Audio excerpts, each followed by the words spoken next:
We were trying to say, we do not want to be nuns cloistered in a seminary. We want to be out in the bigger world. But almost in a subconscious way, we just knew we wanted to be free.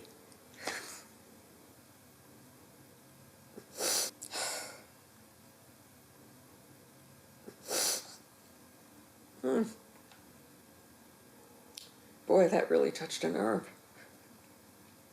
You know, somehow when I said that word free, it made a connection through the decades. Do you know what it means to be free? Say the cost of living's high, check the price tag on a dream. We had just lived through the most tumultuous year in the history of America. Fighting every kind of war. Our freedom's at a premium.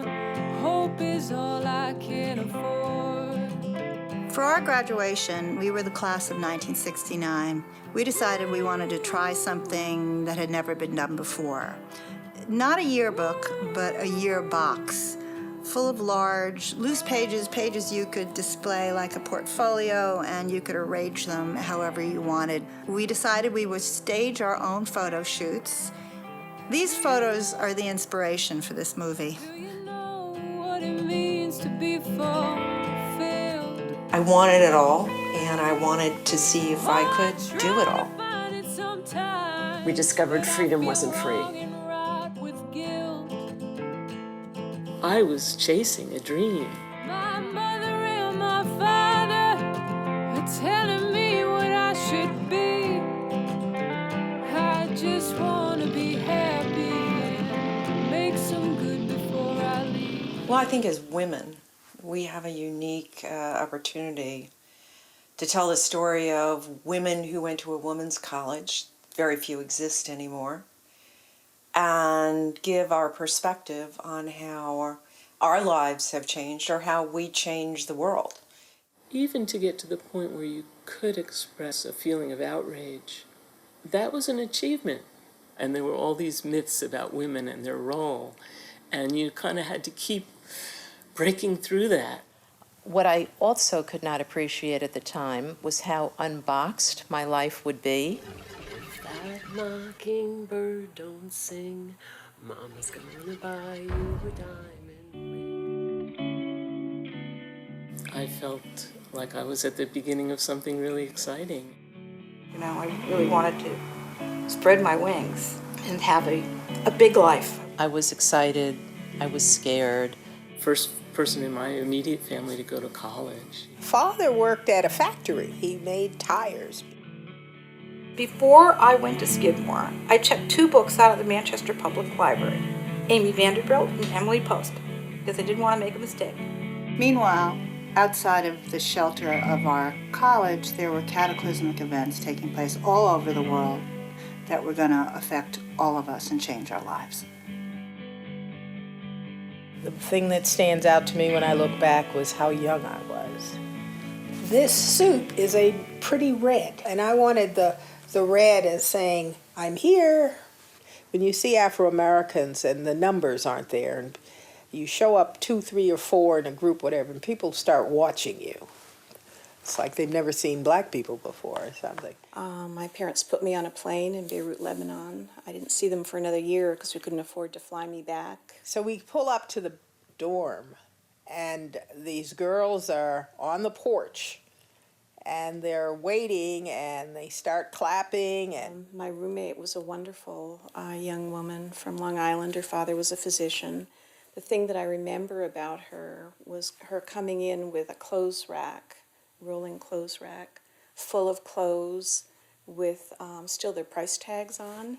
And I knew then that I was in a brave new world. And they charge out, and my big sister comes running out as I get out of the car. Obviously, she knows me, but I'm still trying to figure out which one is she. And she runs up and she hugs me. And the others swoop down, and the luggage is swooped out, and they're talking and they're hugging, and my parents are looking at each. I saw the eye contact instantaneously between them of, thank God, she's being treated like everybody else. I think my mother was close to tears of relief. I came from a very proper family, and you did things the right way. I curtsied when I was introduced to people growing up. Social life in high school was I really enjoyed it. It was just like, American Bandstand. It was. At that time, everybody was trying to fit in, trying to look as preppy as possible. I was very surprised to find out there was a gal on my floor who already had gentleman collars. She had about 5 guys that came to see her. And I said, how did they all know she was already here? She was really beautiful, striking blonde. We were all wearing sweaters and skirts, and she was wearing a slinky cocktail dress. And these guys from Dartmouth were already waiting for her. And I felt totally unsophisticated. I realized I had a lot to learn. And I said to my wife, 1,400 young women, really, what kind of problems could they have? And she said, oh, you will learn. And I did. And the class of '69 was actually in the dawning of that era. They began to have the thought that they could control more of their destiny than they ever had before, than their mothers had, and certainly their grandmothers had. We were the transition from the old to the new in every sense, doing away with all the rules, basically, in that 4-year span. Pretty much from the get-go of arriving on Skidmore campus, there was a nascent feeling of liberation. We were on our own 2 feet, and we had to learn to speak up for what we believed. But it was a long time before I felt really comfortable speaking out in class even. I was a shy person, and eventually you find your voice. The possibility that a girl could come up with her own version of her own voice. I think I was talking to myself. It was about me. I was looking for a way. I didn't want to just be, like a cookie cutter person. All of it allowed me to learn that you could not nothing would intimidate me. Which I think a lot of the 60s was about. It's like you're doing things and there's a little danger in them, taking risks. Well, all hell broke loose between 1965 and 1969. It was an entirely new world. Dormitories were now open to men. House mothers were sent packing. Students now ran the dorms. Women now had men and their dates staying for the weekend. Everything had changed. And I was called up before the honor board for having alcohol on campus. And they told me that I would be grounded and that I had to resign as president of the senior class. And I said, well, you didn't elect me. You can't unelect me. They said, then we're going to have a vote. I said, fine. Here's the vote. The vote is, you keep me in, we get booze on campus. You kick me out, you win, I'm out. The faculty is 1/3, the administration is 1/3, and the students are 1/3. All 3 parts voted for allowing you to drink on campus. It was a great victory. Dean Olds had called me in before the vote, and she said, why did you do this? I said, look, it was just celebrating my birthday. And she said, what did you drink? And I said, well, Old Crow and whiskey sour mix. And she goes, oh, my dear, don't you know? Next time I'll give you more money. Old Crow can make you very sick. This is how we envisioned our life was going to be. We were going to be glamorous, still throwback to something vintage and cool. But now we were out there, and we could do whatever we wanted, and we were toasting ourselves. And our first mixer, you wore a sheath and heels. That was the dress code, a sheath and heels. And very Mad Men, very sheath and heels. And then by the second mixer, you were taping your shoes together with that. Remember that loafers where the thing is, as you could beat them up as much as you want. Then you put this like adhesive, this like bandage adhesive around them to hold them together because it was cool to have the ones that were falling apart. And it was like 1 year, everything changed. While that was liberating, it was also extremely scary. Before you were edited and you were funneled into, you could be a teacher, you could be a nurse, you could be a buyer. But now those rules were off. Now the rule was you could be anything you want. Well, it's like, okay, I don't know what I want. Like, all right. It's like, here's all the flavors of ice cream, and you go, I don't know if I like butter pecan.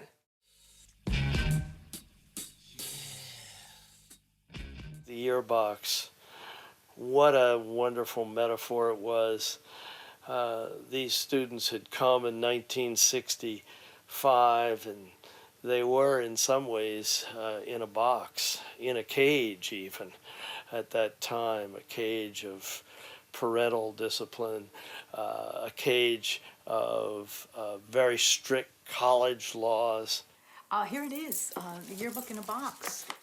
And how that came about, you're students. What year are you? Seniors. Seniors. Well, when I was a junior, I was tapped by the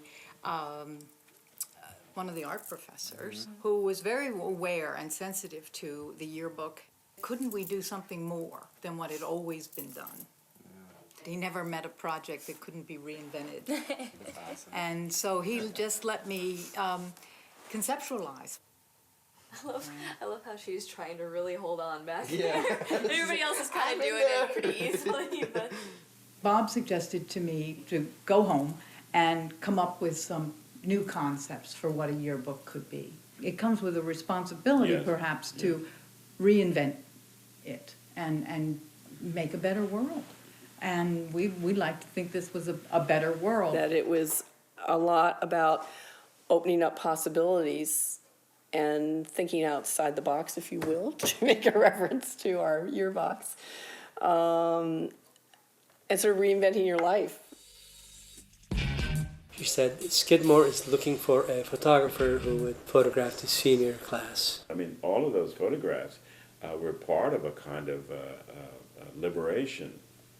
And you had me write Sadat a letter, and I remember coming to you in the snack bar with a response, because we used U.S. mail in those days. Yeah, right. Oh, I got a letter from Sadat.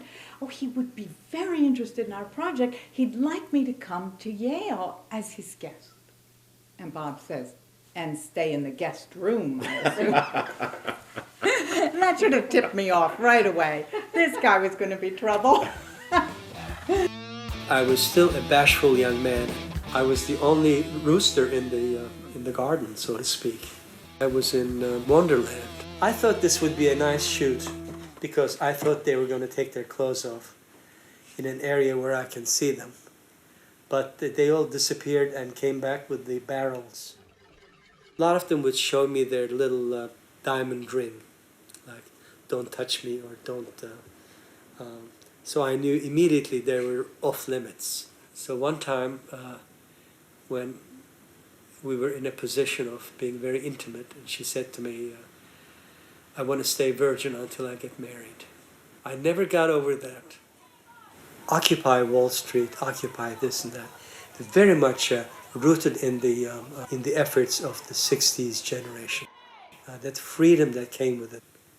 The freedom of expression and the freedom of action among the students was the most important to me.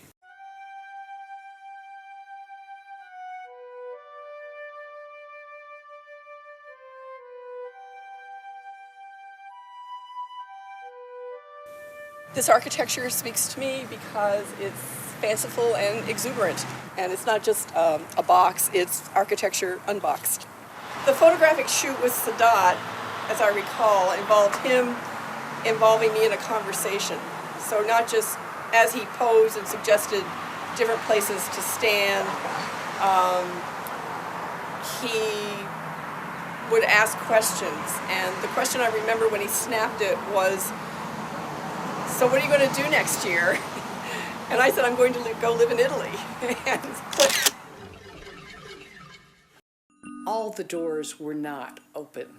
You can be anything you want, and then what makes you think you can do that? I wasn't aware of barriers for a long time. It took me a while to realize that I was beginning to break some barriers. Women didn't run for president of the school. You could be secretary. And certainly not treasurer, because you don't trust women with money, at least not in high school in the 60s. I never really thought that I would spend my life being a mom, a wife, and a worker. That didn't seem an opportunity for me. I mean, when I was growing up, there was one mother who worked. And you should have heard the other mothers talk about her. I grew up with the parents in a little white picket fence, and you would think that that would be how my life worked out. Not so. I always thought everybody else knew more than I did, and they kind of, they had the formula to the secret sauce, and I didn't. I always felt like everybody was better looking than I was. I really did feel like I was out of my element, and when I say that, I don't think that I had ever been in my element anywhere. But it just really took me a long time before I felt centered. I think I was afraid to be beautiful. Yeah. I was afraid to be funny. I want to say I don't know why.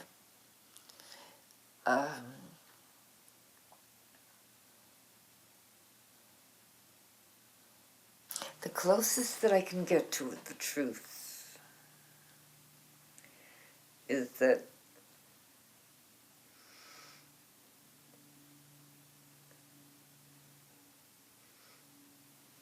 I think I was afraid that what people would see would not be acceptable.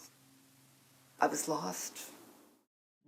God's gonna trouble the water. And we began to chant, "Let the women speak, let the women speak." Life then just seemed like, every day you got up and there'd be, another kind of wham. Here's another majorly big thing that's happening. And it really did feel like the ground was just shifting all the time. There began to be a critical mass within our hearts, of what we needed to be doing. I think women have been told to be quiet, to calm down, That's when somebody says to me, "Calm down." Sometimes my husband will say that to me, and I'll think, "Don't tell me to calm down." People were being assassinated. There was, riots in the streets. The cities were burning. The civil rights movement, the war, women's lib. The students now think that if they like something on Facebook that they've done their bit. But you're not going to effect change in the society unless you get out there and try to do something about it. I've lived through two truly cataclysmic events in terms of the impact on my world.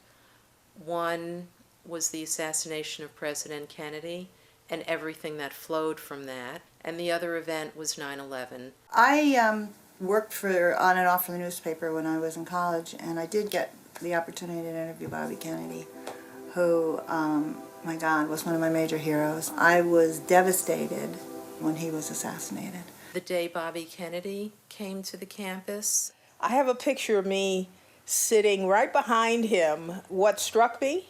His hands were shaking. I'll never forget that. His hands were trembling. But nobody could see it behind the podium in front of him, but I could. I'm right behind him. And the paper was shaking, hands were trembling so that the paper rattled. I began to see that women were treated in similar ways than the ways that blacks were being treated. So it wasn't a difficult leap to make between what was happening in the civil rights movement and wanting to get involved with the women's movement. There was a woman in that dorm who, I don't know whether it was her fiance, was in Vietnam, and he called her And I remember that conversation. I mean, that sort of heartbreaking conversation. I mean, he's over there, you know, who knows when or if she'd ever talk to him again. And she's on this payphone in the hall. All the boys that I grew up with, because I didn't grow up in a fancy neighborhood, were being drafted to go into a war that, and many of them got killed, that most of the people that I knew, including myself, didn't believe was a moral war, a justifiable war. It seemed that the U.S. had no business being in Vietnam. It was a civil war, and that it sort of smelled of imperialism. That's what drove everybody to feel that they really had to speak out. You know, when he came home and I met him at the airport, I thought he'd made it. He got out without getting killed. And then he was in his early 40s. One night he says to me, I have cancer. I said, if you've got a slow-growing cancer, you could probably trace it right back to Vietnam. You know what I mean? Yeah, to Agent Orange. You know, I really loved him, but he's gone. If that mockingbird don't sing, Mama's gonna buy you a diamond ring. If that diamond ring turns brass, Mama's gonna buy you a looking glass. Everybody came home from Christmas senior year with their rings. Sex was never a conversation at home. And she says to me, do you know what a diaphragm is? And I said, yeah, it's this muscle underneath.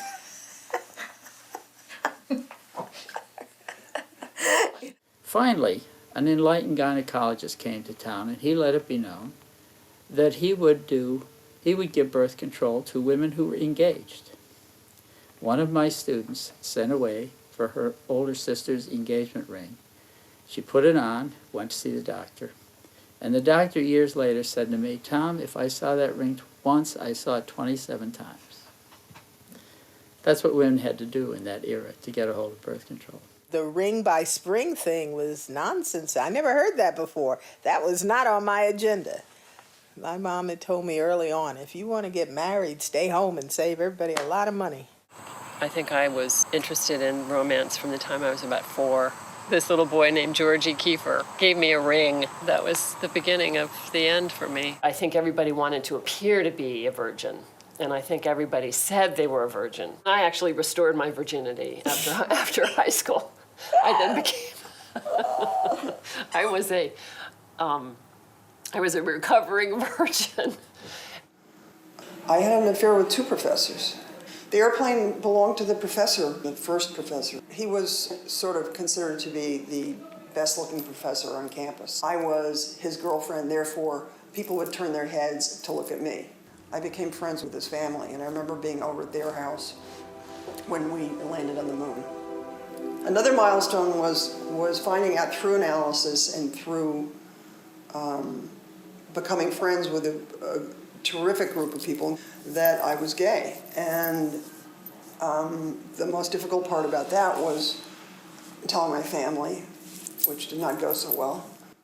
Out of that grows a great solidarity with the people that are coming out of the closet, have come out of the closet. And I mean, we just had a fellow at work, an engineer at work, who took a week off and came back as a woman. I wrote to her every day in the summer, and she never wrote me back. I remember that as being excruciatingly painful. I'd go to my little mailbox in Oak Bluffs, I'd open it up, and there'd be nothing inside. So finally, she must have called me or something happened, and I went to visit her and her family in Vermont. I was in her bedroom, and I opened the top drawer, and there was my stack of letters, all, you know, in one piece. And when I left, I took them. And she never said anything to me about it. She clearly had them sitting there, and I read them, and I was sort of appalled, you know. And then I buried them outside. And I tried to dig them up a couple of years later, and they were not there anymore. Your big sister sets you up in your freshman year with a frat boy from Union College, you know, and he drinks a lot of beer and is really into football, and that just wasn't my thing, you know. So I just found my little home at Cafe Lena. that was a university for us. I wound up waitressing there pretty much all 4 years. Yeah, you're a woman, but you can do this. You can play music. You don't have to just listen to it.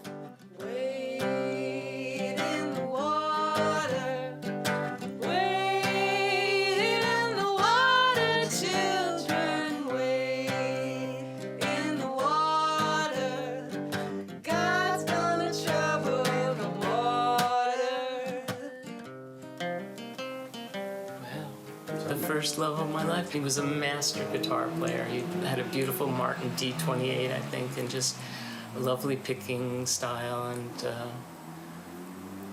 very, very sweet souls. I lost my virginity at Lena's apartment. As a matter of fact, she gave us her grand bedroom. I have always had terrible taste in men. Sometimes you have to kiss a lot of frogs to meet the prince. I think I went underground, especially because I was so sort of in awe of my husband. I'm really not wife material. I'm really not. There was something very theoretical about my life. I wanted something real, but to become kind of really realizing my sexual self, that happened with Mike, and it was very powerful. I'm talking about coming out of the box, that I think women realize that sexual satisfaction was their right. Mike put on this new album that had just come out, and Both Sides Now starts to play. Whenever I hear it, I'm immediately thrown back to that night, and it rained, and we ran across the bridge, and that was one of those moments when, your life is sort of going down the road this way, and then all of a sudden, whoosh. The major cop-out thing, I got married. And I was embarrassed to be getting married. That's how I felt about it. I remember I went home and told my father, I'm so embarrassed to be saying that. I actually dated someone from Union College, but it stopped when my parents would not let me go down for a weekend. That's where my life started going off the cliff. The whole cliche of sex, drugs, and rock and roll. That became a real part of my life. Sort of the chaos and the instability of relationships. So it took a long time for me to actually get from my mother, probably till I was like 55, that she was actually proud of what I'd done. All she'd call and say, so when are you having children? So when are you having children? My mother had the longest running subscription to Brides magazine that I think they ever had. Ever, ever, ever. Yes, I was pregnant when I graduated, and there were a few of us. I got pregnant and got married. Had I not gotten pregnant, I wouldn't have gotten married. I had my son probably just before I turned 43. She was the second bottle of champagne on my 40th birthday. So, everybody says life begins at 40. I didn't think it was going to be. Yeah, that was a surprise. I was not necessarily wanting children, really. A lot of people say it's a difficult moment when, your daughter goes off to college. I was so ready to get rid of her. Living with a teenage girl who's very smart and is also stronger than you are. And when I got mad at her, she used to pick me up, literally pick me up off my feet. He's like, put me down, put me down. One of the big regrets in my life is not having children. I never set out to not have children. I always assumed I would have children. But, that when I came here to MIT, I couldn't even imagine having children. James Baldwin said, go the way your blood beats. All true love is holy. It was very important to me for many, many years, to have a lover and to be in a loving relationship with someone. I never had a strong pull toward being a mother. I certainly never had any regret at the decision to have an abortion. And that's what I find so upsetting, in these pathetic old men in Congress and without that, set themselves up as arbiters, of what should happen with my womb.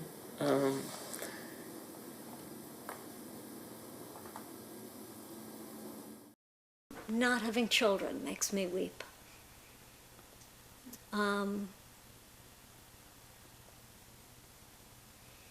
And there are times when simply having nobody to help me but me makes me weep. You're about to get the flu and you can feel it coming on and there's nothing in the house and you have to make the trip to the grocery store to buy what you're going to need for the next 3 days because there is no division of labor. That makes me weep sometimes. The stinking quart of milk.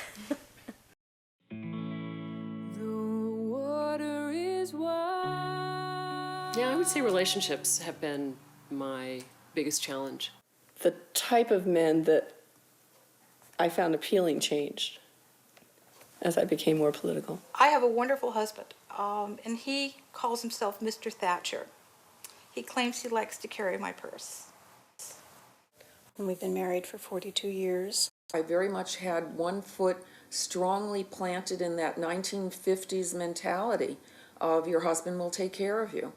I can remember my mother saying, the man is the head of the relationship and the woman is the heart, you know. Therefore, don't think. I wasn't good at expressing my feelings at all because you didn't want to rock the boat. I mean, look what happened with divorce. You know, I know my, friends' parents who would stay together with impossible marriages. And the stigma attached to divorce, well, for politicians, I mean, Ronald Reagan became president and he was divorced. That never would have happened in the 50s. I could make much better business decisions than I ever did with most of what was going on in my home life. You know, every divorce has a straw. He landed in jail many, many times. His face was beaten up. My ex-husband bought a ship. I'm not talking about a boat or a yacht. I'm talking about a ship. He did try to break into the White House. He was fairly political minded. And so he bought a ship without telling me or discussing it with me, and that was at a time that we could barely pay our day-to-day bills. You know what? I love you dearly, but I'm better off, striking off on my own. It's not always a regret. It's a wonder, what would I be like if I had married? I don't know. I think I learned early on with other girlfriends, I learned not to define myself based on the dependence or the need for a man. Who am I without a man? That's been a very interesting thing to discover. That bond, and that's probably why he's come up a lot, is the one that sort of remains, in my dreams, that's what my soul returns to. Married, couple of kids. I ran into him at a funeral. I was still hoping that, I would find someone that would be more of a life partner.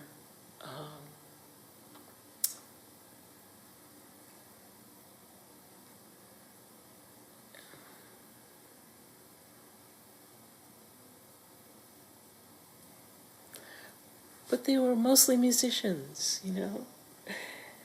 and the nature of the beast, I think that I was close to a guitarist for a while and very close to a jazz pianist for a while and then close to a jazz bassist for a while.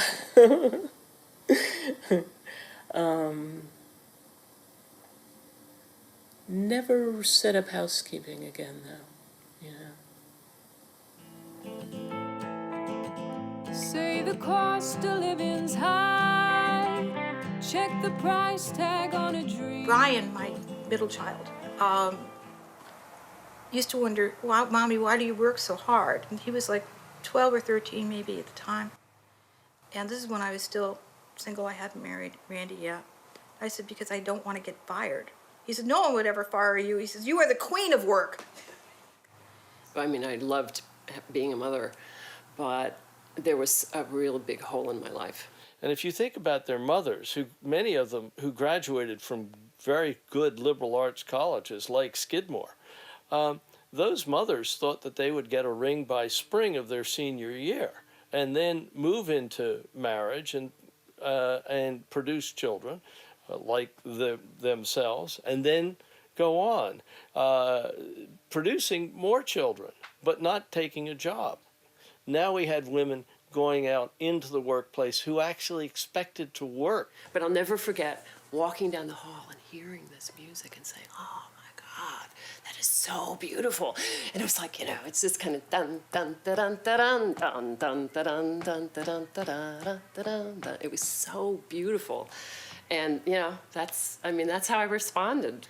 And that has never left me. You know, it's really the profound through line of my life. I kind of went from the sublime to the ridiculous, but the way I phrased it was, I sang as a singing telegram delivery person, and I sang in the chorus at the Met. So, which was sublime and which was ridiculous. I only have one sibling, and she's developmentally disabled, and she was living at home with my parents.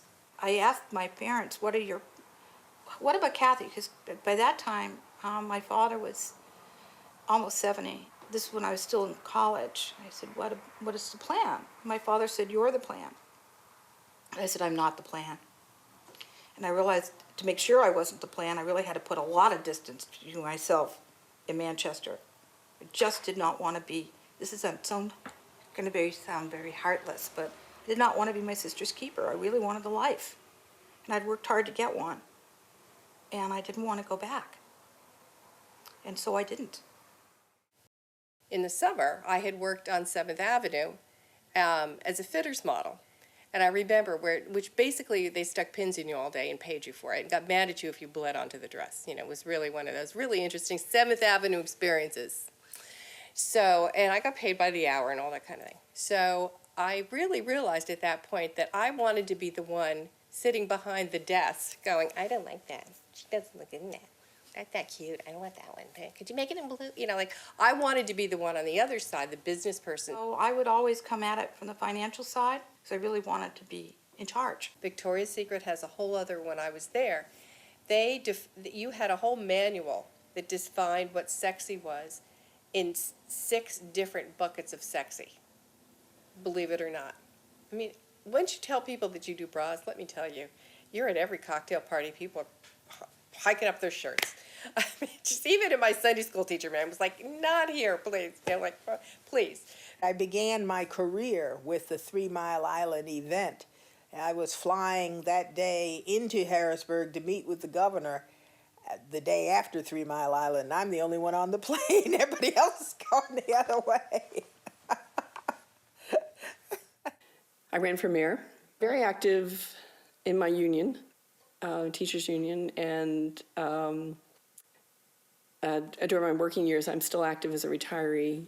I became Mondale's press secretary when he geared up the campaign to run in '84. I was the first woman press secretary to a major presidential campaign, so there was a barrier broken. I mean, I was the first woman in a men's locker room. I was doing a really feminist thing, and it was really, really, really hard. I was part of probably the largest group Pulitzer ever won at the Times, which was for Portraits in Grief, about almost everyone who died on 9/11. Oh, there were times when I was working 60 or 70 hours. It's become my family. I'm a workaholic in part. One of the problems is that it's so darn interesting. This organism, Prochlorococcus, it's like opening a present every week. My relationship with it is wanting to understand how it dominates the ocean. There's 10,000 of them per teaspoon of ocean water. Nobody knows they're there, and yet they're running the world. This is actually a poster for a party that my department had to celebrate my receiving the National Medal of Science. 3 weeks before the election, we got a poll which showed very conclusively that it was going to be very difficult for Mondale to come back and from where he was at a low point and try to and win the election. So we knew he was going to lose. I have never cried on the job, no matter how bad things got. I have never cried on the job.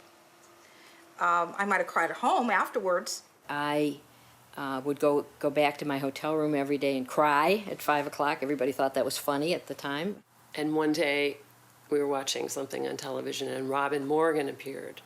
And Robin Morgan, of course, was a very ardent feminist. And we watched this. And Mike, my brand new husband, said, "Oh, everything she says makes so much sense to me." And I was thinking, oh God, we just got married, we're gonna have a baby. It was a funny thing that he was liking the feminist point of view, whereas I was kind of saying, I don't know if I'm gonna be able to really do this feminist thing.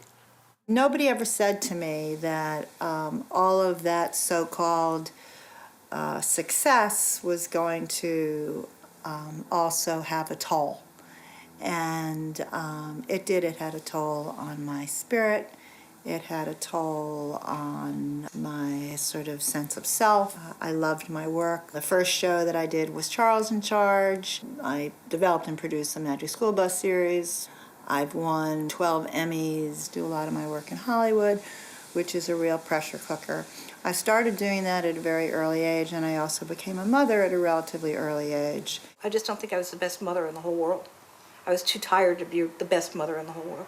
I was fortunate because my husband worked freelance and he was at home, fortunate, unfortunate, because at a certain point I felt somewhat resentful that here I was being the person to go to work every day and basically bring home the bacon. Wasn't it great? I was a successful woman of the 70s, but I worried that my children's major attachment was to my husband, who was really taking the role of the traditional stay-at-home parent, and I was bravely marching into the workforce to come home exhausted all the time and have the feeling that, you know, I was somehow failing at my work because I wasn't there as much as I should be, and I was failing at home because I wasn't with my children. The schools didn't have an all-day kindergarten, so it really became an option for me where I could just drop the kids off in the morning and pick them up at night.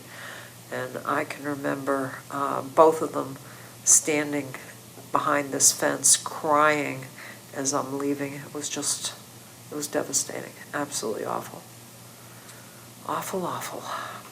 Women had to work twice as hard, and this has been documented by double-blind studies of resumes and publications and, you know, fellowship grants, that women's have to be, you know, half again as good to get an equal outcome.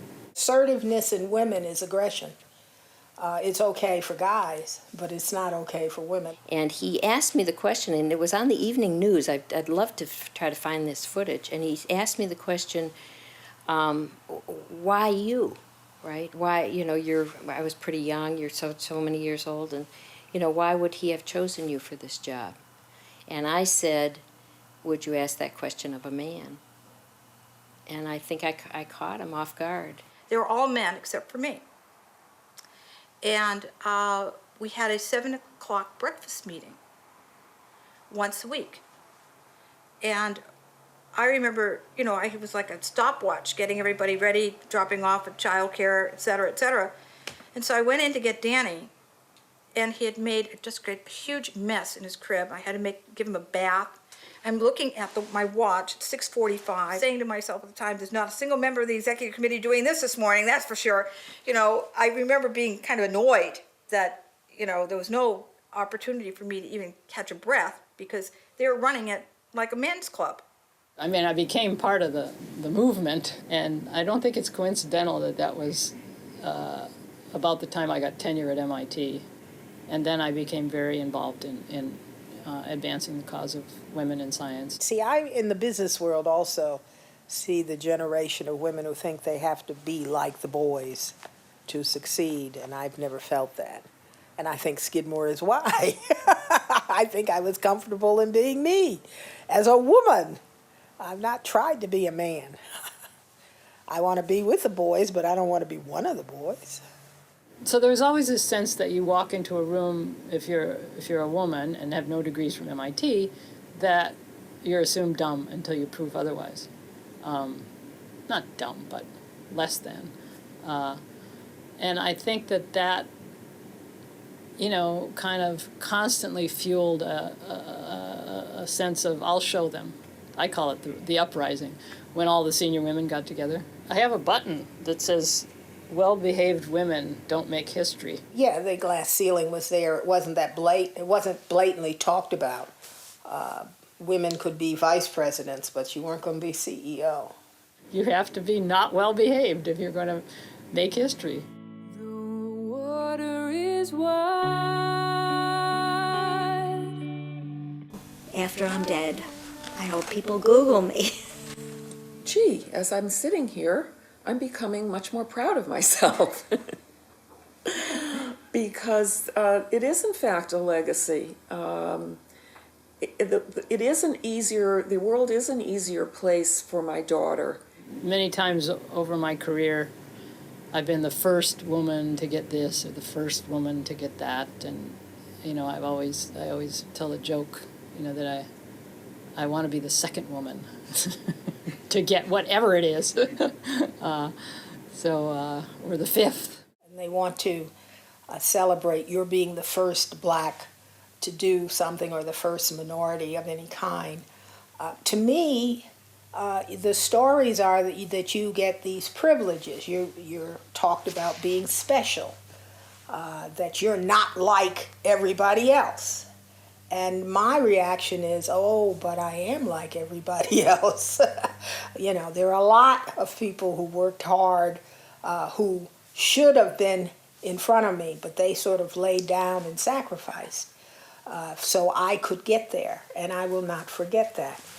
When I went to college and became a lawyer, my parents said to me, good, go. Well, they didn't say good initially. It was like, you want to be a lying lawyer? Those were my mother's words exactly. But after they said, well, good, go speak for those who can't speak for themselves. When she was talking about she and her husband's wedding, and they had been meeting with the rabbi, and she talked about how, she thought it might be nice if she walked around him 7 times. And I said, and then he's going to walk around you 7 times? And she goes, no, I'm just going to walk around him. And something inside me snapped, and I lost it, and I was very inappropriate with her and said that it would be over my dead body. And if I choose to be submissive, if I choose to play a role in my household, it's my choice, but no one should tell me what my role is. And I didn't want anyone to tell her, or at least make a demonstration of what her future role might be in her marriage. She didn't walk around her husband 7 times at the wedding.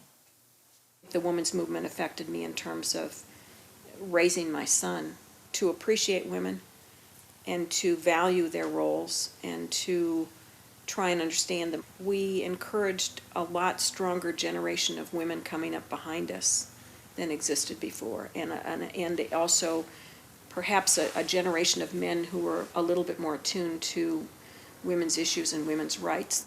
The idea of being unboxed, I wish that for everybody. I wish that for my own daughters, who I would say are in the hipster box. Get out of that box and just see what's out there. And in fact, I always tell my students, follow your heart. It'll, won't let you down. Feminism was the best gift to your generation, to modern students. And they take it for granted, but they may have to refight some of these same battles. Look at Hillary Clinton, another graduate of the class of 1969 from Women's College. I'm really proud to be in that class and of her generation. I think my child is my legacy. My fearless child. I would never have been called fearless when I was her age, when I was 23. That's not something somebody would ever say to us when we were that age. Fearless. Because I don't think that was something we knew how to be. At least I didn't. Yeah, I think that the song "Both Sides Now" kind of says it all, and maybe that's how I've lived my life more with the questions. You know, I have more questions always than I have answers, and I find that the older I get, the less I feel I know. You can't have it all. You sort of have choices to make, trade-offs, you know, and everybody finds their own balance. I Googled it and I found her. So I decided to call her. So this man answered, gave him my name, said, "Oh, your portrait is hanging in our living room over the mantle." And she comes to the phone, and she's in the process of getting divorced. So I made a terrible gaffe. I said, "Are you still as beautiful as you used to be at Skidmore?" I mean, that's something that you should have never, ever said. But I said it. And then in retrospect, I think about it, and I said, what an ass I was to make a comment like that. But she was very mature about that. And she put it in a very spiritual level. You know, she said, "I'm very beautiful inside." Hopefully someone would want to say, good daughter, good friend, good wife, good mother. I guess I didn't say good lawyer.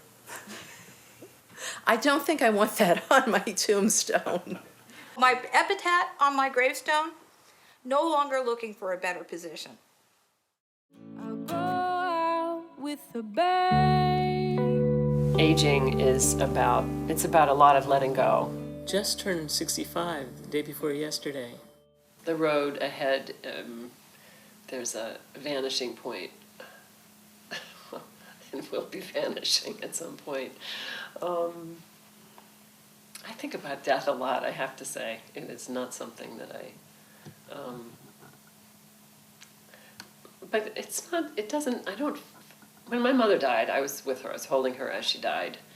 And it was actually very peaceful, and it was very sweet. The question no longer is, what do I want? But what is my role in reflecting God? I touch God every day. God is in my daughter. I think that I still have a lot of unfulfilled potential. And unfinished. I want to feel useful. I want to feel like I still have a voice. We have renewed ourselves and maybe reinvented ourselves so many times along the way. I would like to learn probably, would you believe, Latin and Hebrew. I mean, like, I would love to do a cartwheel. I tried it recently. The results were, shall we say, a little disappointing. A friend of mine said the only thing about getting older is that you look different to other people. I feel the same inside that I always did, maybe even better. The moments of real joy and contentment in my life. I've got my piano, and I've got my cat, and I've got a good job. I mean, sometimes I'm amazed that we're all 65, and where did those years go? And it's quite a journey. I feel much more that I understand what the word freedom means now than then. So in some ways, I guess maybe I'm really living the 60s. Not only am I in my 60s, but I'm living the spirit of the 60s of not feeling bound by convention as much as by my own heart. And if freedom was what the 60s were about, I think I'm finally getting it. Fading. They say I'm fading. it's become my family. Time's running out, better look at my life and forgive. Graying, just 'cause I'm graying, don't mean this fire is dying. Shine till the last moment. Well-behaved women don't make history. 'Cause I started dancing when I learned to walk, became a fighter and never stopped. I refuse. There were all these myths about women and their role, and you kind of had to keep breaking through that. Don't tell me to calm down. I was a recovering virgin. This muscle. She didn't walk around her husband 7 times at the wedding. I want to be with the boys, but I don't want to be one of the boys. Still their price tags on. And I knew then that I was in a brave new world. I ran for mayor. You are the queen of work. I would love to do a cartwheel. Another kind of wham. I started dancing when I learned to walk, became a fighter and Get out of that box. I'm unboxing myself, I guess, in some ways. You look different to other people. go out with a bang. What kind of problems could they have? I think maybe it's just not going to happen for me. I would, however, not. If I met somebody while I'm walking back to my car this afternoon, the Upper West Side has always been a very successful place for me to meet men. I would explore a relationship, for sure. Oh, blackbird, I hear you sing. You've mended up your broken wings, but I heard people say that you can't fly the same. Say your wings are old now, they're gray. Oh, blackbird, I hear them say, it's time you put those wings away. You're not graceful now, you're just flapping around. Better off retiring to the ground. Oh, blackbird, I know it isn't true. The fire still burns bright inside of you. Oh, blackbird, you tell me you have so much left to do. You fly high until it's through.